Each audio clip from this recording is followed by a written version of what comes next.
안녕하세요. 경희서당의 강경희입니다. 오늘 천자문 5번째 시간입니다. 시작할게요. 오늘 배우신 한자는 운둥치우 노결위상이라는 천자문입니다. 운둥치우 노결위상. 자, 운둥치우라고 할 때 구름은 오를 등 이를치 비우. 구름은 오를 등 이를치 비우라고 하는데요.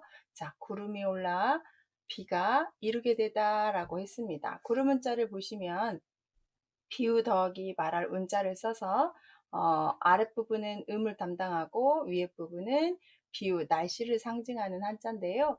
보통 이 이를 운, 말할 운자는 우리가 추운 날 밖에서 일을 하면 기온 차이에서 입에서 입김이 나오잖아요. 그 입김 나오는 수증기 같이 우리 날씨에서 그런 수증기들이 뭉쳐서 있는 것이 구름이다 라고 이렇게 만들었다고 하네요.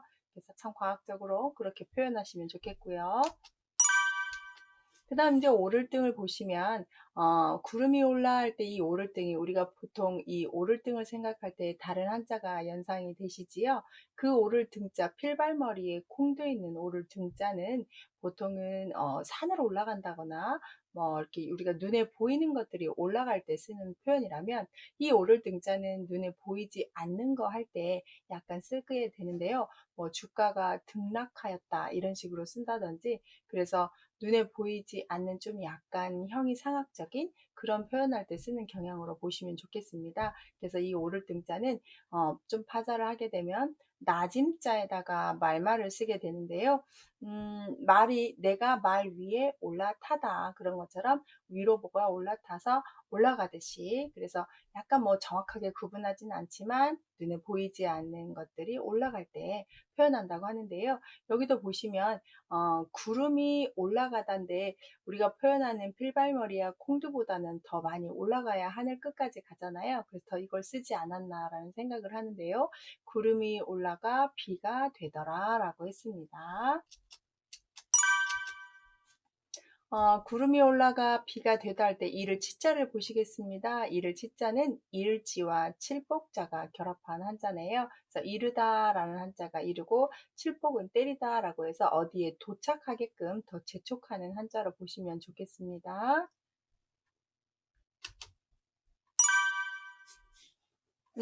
구름은 오를 등 이를 치 이제 비유자인데요. 하늘에서 비가 내리는 모습 이건 기본적으로 아시죠? 이 아래가 물방울로 보셔도 되고 물숫자로 보셔도 되겠습니다. 자, 그렇다면 구름이 올라가 비가 되다라는, 비를 이루다라는 아주 상식적인 용어에서 우리가 약간 어떤 의미를 볼 수 있냐면요. 비와 이 음양이 모여서 구름이 된다는 표현으로 본다고 합니다. 먼저 글을 보시면 산과 바다의 기운이 올라가 하늘의 기운과 교감하면 구름과 안개를 일으키게 될 것이고 비와 눈을 내리게 하고 바람과 우회를 일어난다라고 했습니다.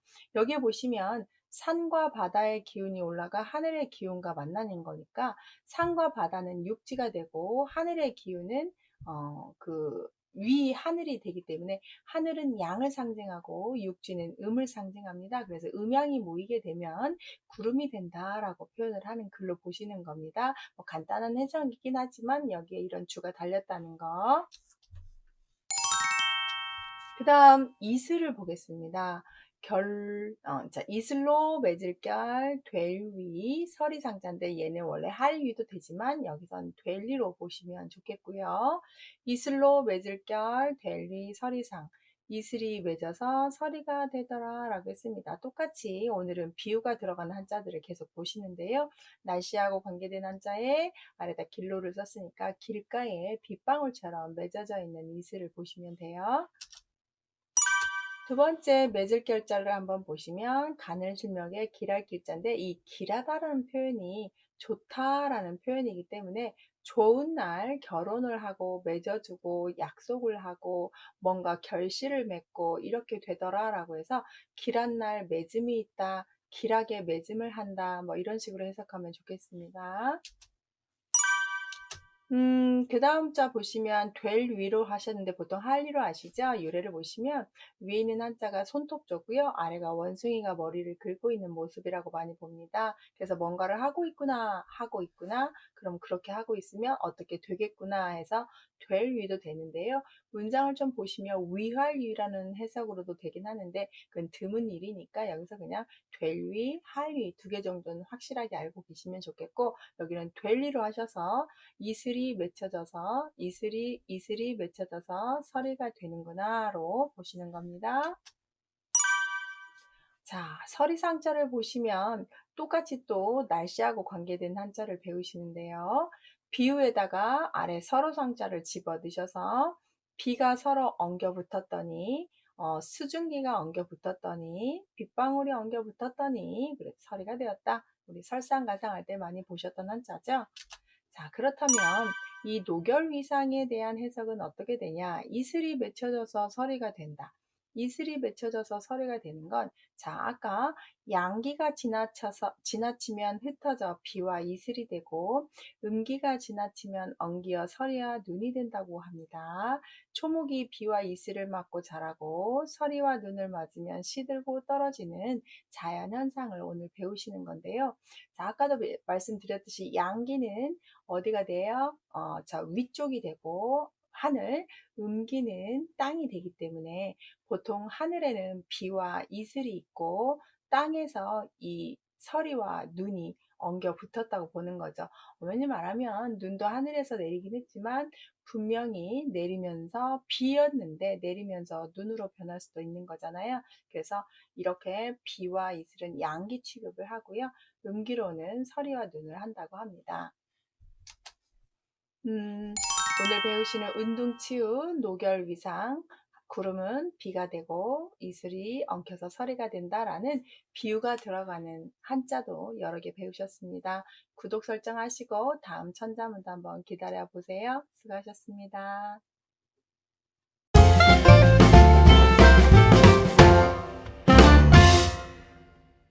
안녕하세요. 오늘 천자문 6번째 시간입니다. 오늘도 한번 천자문 공부해 볼까요? 자, 오늘은 금생려수 옥출공간이라고 해서 금생려수 옥출공간 한번 보실게요. 자, 금생여수라고 했습니다. 쇠금, 날생, 고울려, 물수. 우리 고려, 고구려 할 때 려자죠? 화려하다, 려자입니다. 해석을 봤더니 금은 려수에서 나오고 라고 했습니다. 오늘 어떤 글의 해석인지 한번 보시기 전에 쇠금자는 위에 금자 모양의 아래 흑토와 여기 반짝반짝거리는 금을 상징해서 땅속에 지금 금이 보이는 현상을 이렇게 그렸다고 합니다. 그 다음 날생자를 보시면 흑토의 이쪽 부분에 있는 한자가 바로 초목의 잎 모양인데요. 새싹이 흙에서 나오고 있는 모습을 또 그렸다고 하네요.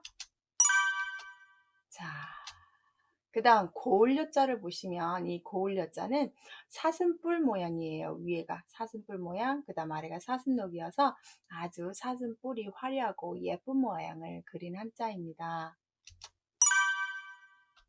물수는 뭐 다 아는 글씨죠. 그렇다 보면 자 보십시오. 금은 려수라는 강에서 생겨났다라고 해서 어떻게 이런 글씨들 뭐 낮자는 정말 오늘은 어려운 게 하나도 없는데 이 고을려 려수가 뭔지를 한번 보셔야 되겠지요. 자, 려수는 중국 경남에 있는 강인데요. 거기서 금이 많이 생산됐다고 합니다. 여기 보시면 금이 보통 3등급이 있는데 이 여수에서 나는 금은 최고의 등급인 황금이 많이 났겠죠. 그래서 1등급은 황금이고요.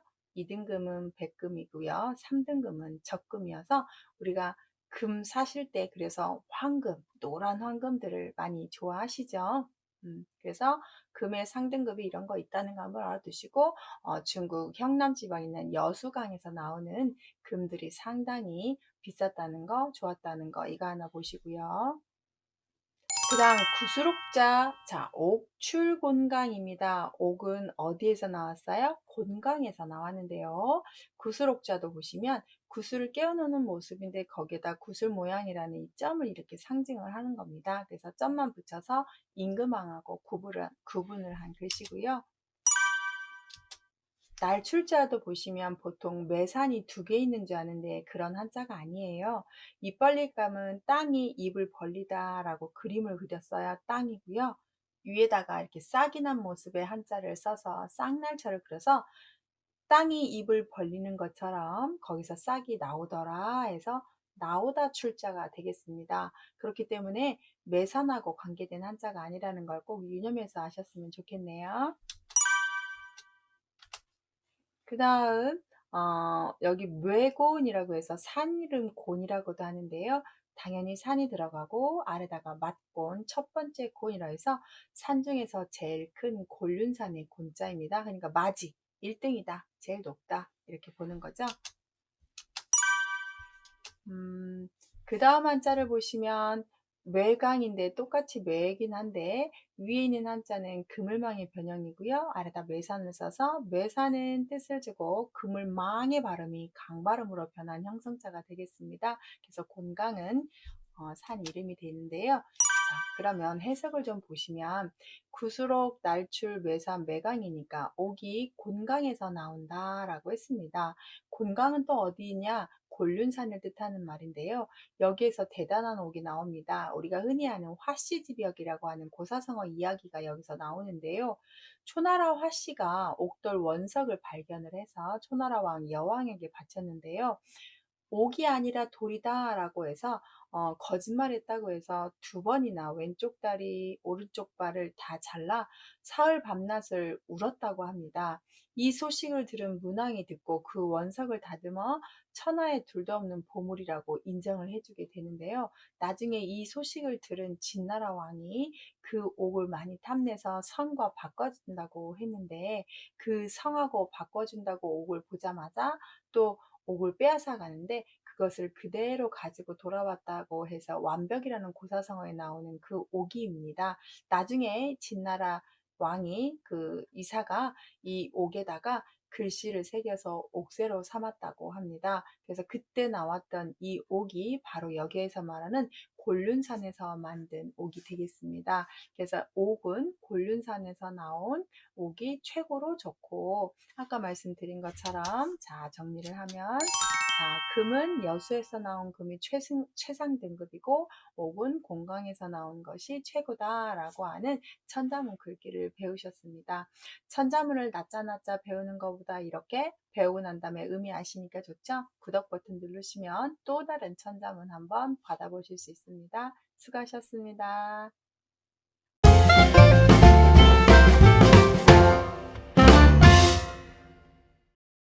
안녕하세요. 경희서당의 강경입니다. 오늘 천잠은 7번째 시간입니다. 오늘도 한번 글귀 배워보시겠습니다. 자, 오늘은 검호거궐, 주칭, 야광이라는 글귀입니다. 검호거궐, 주칭, 야광.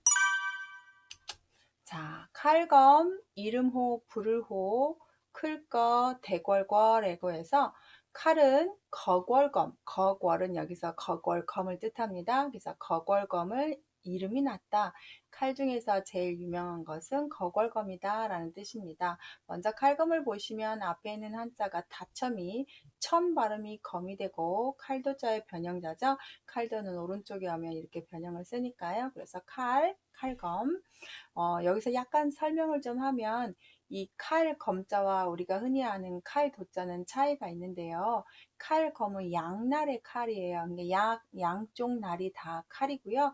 칼도는 한쪽만 칼입니다. 좀 더 쉽게 얘기하면 협객들이나 무객들이 가지고 싸움에서 하는 칼은 칼검이 되고 주방에서 요리하는 과도나 식도 같은 건 이 칼도가 되겠습니다.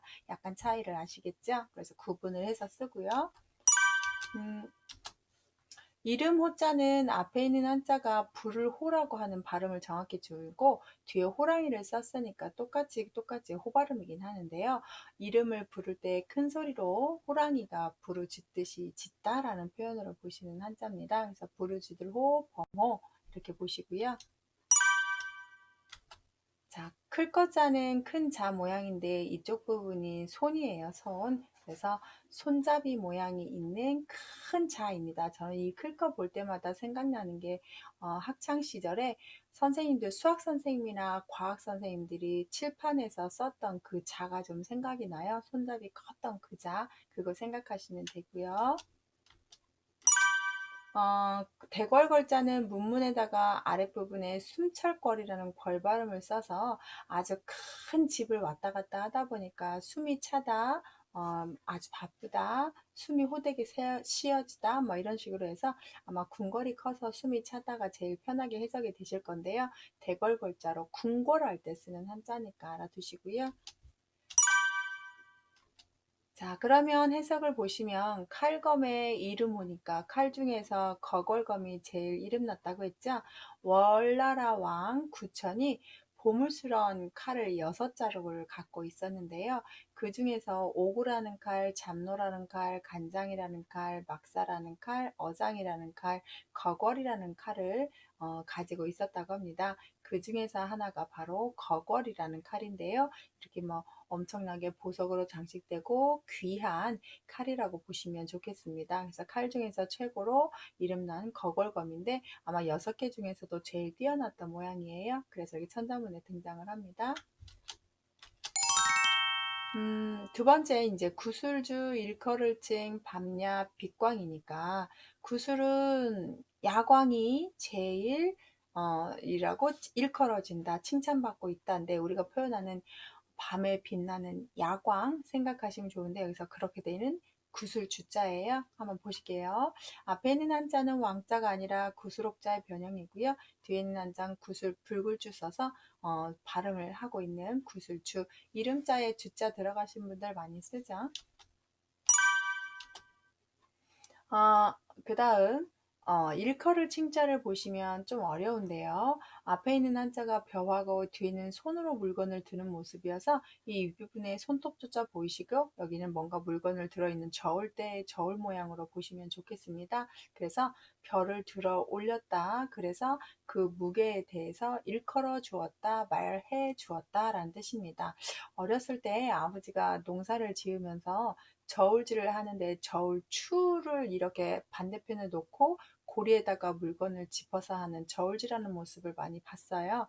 그거를 좀 상상을 하게 되면 손으로 들어 올리면서 저울추와 수평이 되게 하면서 저울질을 하는 모습. 그래서 몇 킬로입니다, 몇 근입니다 이렇게 얘기해주는 그런 모습에서 일컬어주다, 말해주다라는 뜻이 있답니다. 자, 그 다음 밤야자 보시면 또역자와 저녁석이 교묘하게 결합한 한자인데요. 여기에 보시면 밤이라는 게 또 나타나고 하루가 가고 하루가 가도 다시 밤은 계속 반복되니까 또 있는 저녁이다 라고 해서 밤야 이렇게 표현한다고 합니다. 밤야, 또역 더하기 저녁석, 밤야. 자, 빛광자를 보시면 위에 불화 모양의 아래 어진 사람인을 써서 빛광이라고 하는데요. 사람이 불을 들고 있습니다. 해서 빛광자입니다. 위에 있는 불화 모양이 약간 변형된 거 잘 보시면 쉽게 외우실 수 있는 한자죠. 그렇다면 이 구술 중에서 또 이 야광주가 얼마나 큰 옥인지 한번 해석을 좀 보시면 이 야광은 진주 이름입니다. 춘추시대 수나라 임금이 용의 새끼를 살려주었대요. 큰 옥으로 보답을 받았는데요. 그 옥이 밤낮으로 대낮처럼 비추고 있었다고 합니다. 그래서 야광주라고 하는 거죠. 이 옥을 초나라 왕에게 바치니 몇 대가 되도록 수나라를 침공하지 않았다고 합니다. 그래서 아까 진나라의 초나라 월나라 구천의 칼하고 오늘 지금 배우시는 초나라 왕한테 바쳤던 수나라 임금이 가지고 있던 야광주 이야기를 오늘 배우시는 건데요. 천자문을 보시면 이렇게 재밌는 이야기가 있죠. 칼은 거걸검이 최고였고요. 구슬은 야광주가 최고였다고 오늘 그런 글귀 배우셨습니다. 다음에도 또 천자문 글귀 올려드릴게요. 수고하셨습니다.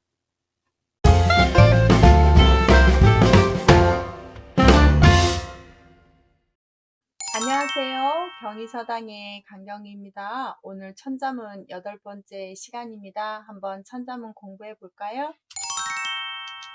자, 오늘 배우실 건 과진 리네, 오얀니자죠? 리네, 체중 개강입니다. 과진 리네, 체중 개강. 자, 열매과 보배진, 오얏니, 번뇌입니다. 열매과 보배진, 오얏니, 번뇌. 해석을 보시면 과일과자. 과일 중에서 보배는 뭐다? 오얏과 벗이다 라고 했습니다. 오얏은 자두나무를 뜻합니다. 천천히 하나씩 볼까요? 열매과자는 위에가 밭전 모양이지만 밭전은 아니고 열매 모양으로 보고요. 아래는 나무예요. 그래서 나무에 열리는 열매들을 열매과라고 보시면 좋겠는데요. 그 다음 한자 보배 진자를 보시는데 앞에 구수록자 그대로 썼고요. 뒤에 머리털 진자가 발음을 줍니다. 아주 보배로운 머리털, 옥결같이 부드러운 머릿결로 보시는데 보배진 그러면 옥 중에서 최고로 비싼 보배로운 좋은 구슬로 보시고요. 그 다음 오얏나물이 오얏인데 성씨 이씨로 많이 쓰죠. 우리가 이씨 조선할 때도 쓰고 이씨들이 많으니까 성씨 리로 아는데 진짜는 오얏나무고요. 오얏나무는 자두나무로 보시면 좋겠습니다. 그래서 나무목의 아들자인데 이 아들이 나무에서 따먹는 열매가 뭐였다? 오얏나무였다. 이렇게 보시면 돼요. 번뇌자를 보시는데 번뇌 어찌네라고 해서 이 약간 사과나무보다 이게 사과나무인데 옛날 사과나무 좀 신맛도 많이 나고 작은 벗 또는 우리 벚꽃에서 열리는 벗지라고 하는 벗 그렇게 보셔도 되고 의문사로 쓸 때는 어찌네자입니다. 어찌네. 그래서 이것도 좀 참고로 알아두세요. 버사로는 관계없고 갖다 쓰는 거겠죠. 큰 데에다 보일시입니다. 크게 열매 하나가 보였는데요. 그게 열매였다고 합니다. 자, 해석을 한번 보죠. 오얏과일은 자두과일로 보시고요. 벗과일은 사과 종류 중에 같은 과일인데 현재 사과보다 약간 작은 그런 과일이었다고 합니다. 그 옛날에 뭐 요즘은 얼마나 많은 맛있는 과일이 많습니까? 그래서 과일 중에서 보배로운 것은 오얏과 벗이다 라고 하는데요. 보약과일과 법과 여러분 자두 많이 좋아하시나요? 옛날에는 뭐 먹을 게 없어서 여기서 최고라고 하긴 하지만 요즘 본인들이 좋아하는 과일들이 많잖아요. 저는 개인적으로 복숭아를 상당히 좋아합니다. 근데 이 복숭아가 1년 4계절 내내 먹을 수가 없기 때문에 그래서 복숭아철 되면 마음껏 많이 먹어 놓는데요. 이 오야, 자두, 벗은 사과도 맛있죠. 그 다음 구절 봅니다. 그 다음 구절은 체중 개강이라고 해서 나물체, 무거울증, 겨자개, 생강강. 무거울증, 겨자개 여기서 무겁다라고 보시 아시고 여기는 중요할증으로 해석하는 게 좋겠죠? 낮자다 보니까 제가 첫 번째 훈음을 썼는데 중요하답니다. 나물체를 보셔도 위에 있는 한자가 풀초고 아래에 있는 한자가 켈체예요. 그래서 우리가 풀같이 생긴 것을 캐는데 먹을 수 있는 풀이라고 보시면 좋겠죠? 야채, 채소 맛있죠? 자, 그 다음 무거울 중자를 보시면 북방임자가 이렇게 사이에 있고 가운데 밭전 모양처럼 나릴처럼 있는 것은 물건이라고 해서 물건을 이렇게 짊어지고 있는 사람을 그린 한자인데요. 제가 어느 그림을 보니까 이게 잠깐만 한번 써보면 얘는 이렇게 사람이 이렇게 허리를 굽여서 손을 이렇게 하고 있는데 거기에 내 물건을 이렇게 쥐고 있는 모습을 그린 한자라고 표현하기도 해요. 그래서 그런 모양에서 이렇게 왔다라고 보시면 이 굽어 있는 사람을 똑바로 피면 이렇게 되겠잖아요. 그래서 무거운 짐을 들고 있는 사람처럼 보셔도 괜찮습니다. 자, 근데 겨자는 우리가 보통 와사비라고 표현을 하고 초밥이나 그런 거 어떤 고기 먹을 때 간장과 소스 섞을 때도 쓰는 건데요. 그때 쓰는 나물 중에서 다른 음식과 끼어서 먹는 겁니다. 겨자만 먹진 않죠. 어떤 음식을 먹을 때 방금 말한 것처럼 제가 소스처럼 활용하는 그래서 끼어서 먹는 나물이라고 생각하시면 돼요. 식물. 자, 그다음 생강강자는 풀초에다가 직영광인데 땅 그려놓고 또 하나 그리고 드리고 땅의 경계선을 그린 한자예요. 그런 땅에서 생겨나는 생강이 되겠습니다.